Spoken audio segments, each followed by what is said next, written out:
अपने आसपास देखो।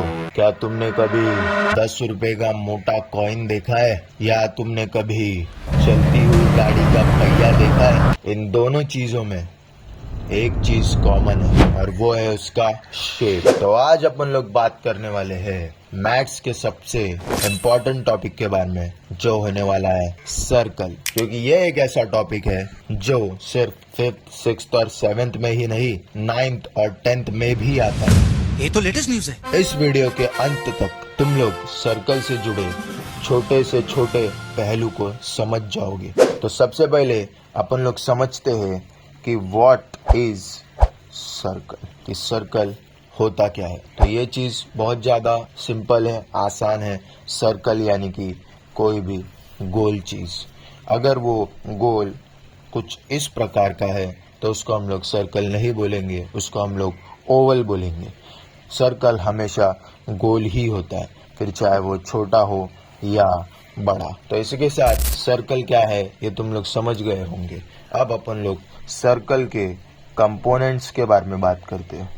सर्कल के कंपोनेंट्स वर्ड देख के टेंशन मत लो। कंपोनेंट्स यानी कि सर्कल के अंदर क्या क्या चीजें आती है। जब भी सर्कल के अंदर एक डॉट तुम लोगों को दिखेगा, उसको अपन लोग सेंटर बोलेंगे। जब मैं एक सर्कल बनाऊं और उसके अंदर एक मैं सेंटर बनाऊं और उस सेंटर से जब मैं एक लाइन खींच दूंगा सर्कल के लिए, तो वो हो जाएगा हम लोगों का रेडियस।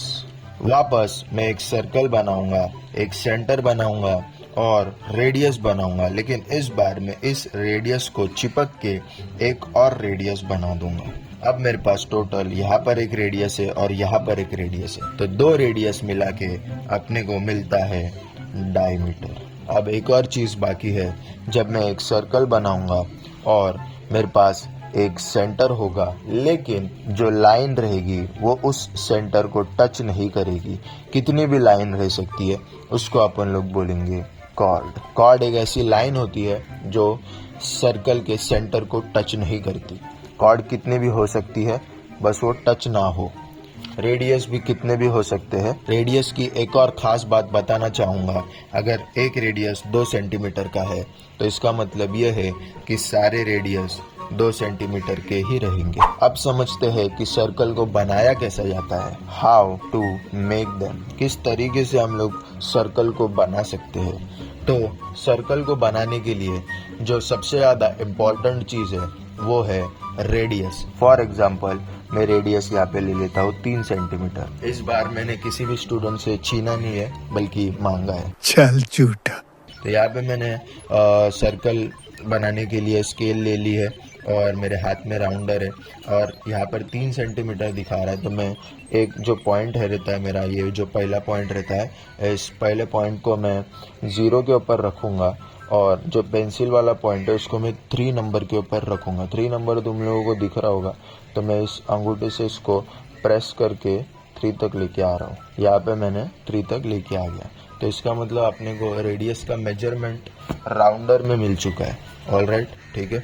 तो अब मैं इस राउंडर से एक सर्कल डायरेक्ट बना दूंगा रख के, बस सिंपल में। कैसे, ये मैंने रखा राउंडर, ठीक है। ऑलराइट, अब मैं भाई राउंडर मेरा उठ रहा है, ओके। तो यहाँ पे मैं,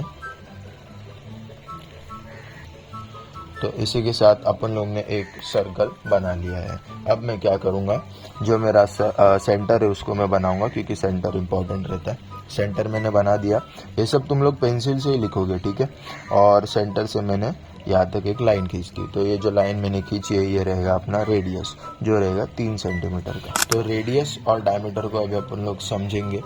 देखो, कोई कोई सिचुएशन में तुम लोगों को रेडियस दिया रहेगा, डायमीटर ढूंढना रहेगा, डायमीटर दिया रहेगा, रेडियस ढूंढना रहेगा। ऑलराइट, तो उसको अपन लोग किस तरीके से करेंगे ये मैं बताता हूँ। देखो, जो रेडियस रहता है वो सेंटर से लेके सर्कल तक रहता है, लेकिन जब मेरे को डायमीटर बनाना है तो इसी लाइन को मैं एक्सटेंड करता हूँ, यानी कि मैं 2 रेडियस लोगों को मिला देता हूँ, तब जाके मेरे को एक डायमीटर मिलता है। समझ रहे हो क्या बोला मैंने? डायमीटर को पता लगाने के लिए मेरे को रेडियस को डबल करना पड़ रहा है।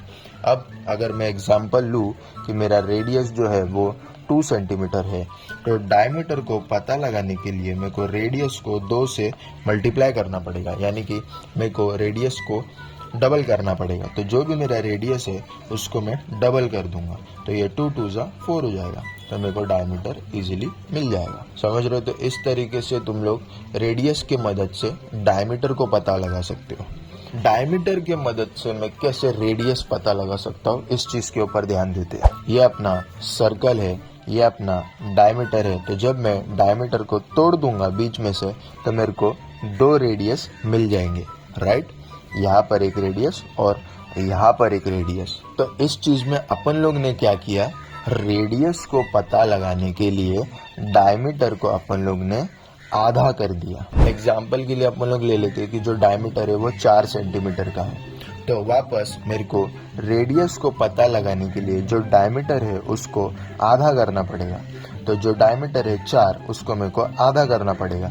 तो जब मैं 4 का आधा कर दूंगा तो मेरे को पता लगेगा 2। ये जो गोल वाला पार्ट है ये मैंने क्यों नहीं समझाया, क्योंकि इसके लिए एक separate dedicated video already channel पे अपलोडेड है, जिसको फ्रैक्शंस बोलते हैं, और फ्रैक्शंस को किस तरीके से सॉल्व किया जाता है, मल्टीप्लाई किया जाए, या फिर मल्टीप्लाई कर रहे हैं अपन, उसमें प्लस भी बताया हो, डिवाइड भी बताया हो, सब्ट्रैक्ट भी बताया हो, तो उसमें सारी चीज़ें मैंने कवर की है। तो वो वीडियो जब तक तुम लोग देखते नहीं तो तुम लोग को ये कैलकुलेशन नहीं आएगा, तब तक के लिए तुम लोग ऐसे समझ सकते हो कि 4 का आधा कर दिया 2 आया। लास्ट टॉपिक बचा है जो अपन कवर करेंगे, वो होने वाला है आर्क। तो आर्क मतलब किसी भी प्रकार का सर्कल ले लो, और सर्कल में तुम लोग एक पॉइंट ले लो A, दूसरा पॉइंट ले लो B, और तीसरा पॉइंट ले लो C। तो आर्क मतलब बहुत सिंपल चीज है, जो यहाँ से लेके यहाँ तक ये जो लाइन बनी है, ये जो लाइन बनी है चांद जैसी, यही आर्क रहेगा, आर्क AB। इसको लिखते हैं अपन लोग इस तरीके से है। वापस यहाँ से लेके यहाँ पे ये जो बन रहा है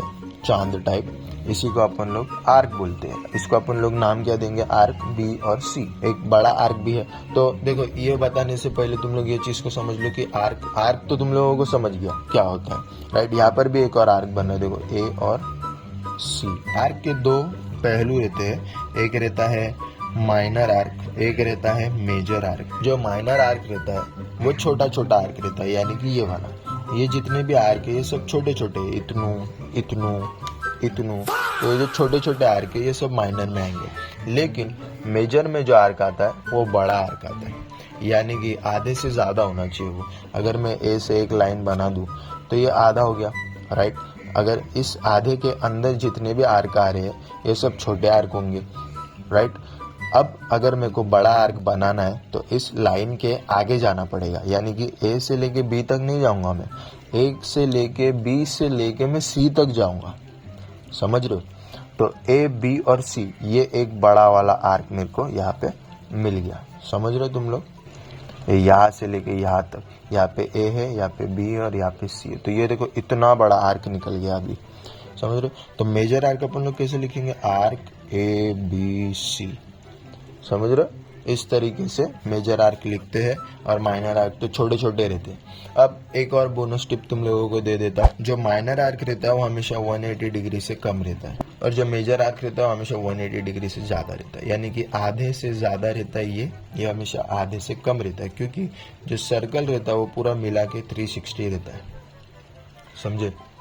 तो सर्कल के आधे हिस्से से अगर ज्यादा हुआ तो मेजर आर्क, आधे हिस्से से अगर कम हुआ तो माइनर आर्क। इसी के साथ अपन लोग ने सर्कल के सारे पहलू क्लियर कर लिए हैं, जो बेसिक है और जो इम्पोर्टेंट है। अगर ये वीडियो समझ में आया होगा, अगर ये वीडियो पसंद आया होगा तो लाइक करो, कमेंट करो। कोई चीज़ अगर डाउट में आ रही है तुम लोगों को तो कमेंट करो उसको, और मैं मिलता हूँ तुमसे अगले वीडियो में अगले टॉपिक के साथ, जो रहेगा छोटा, आसान लेकिन इम्पोर्टेंट।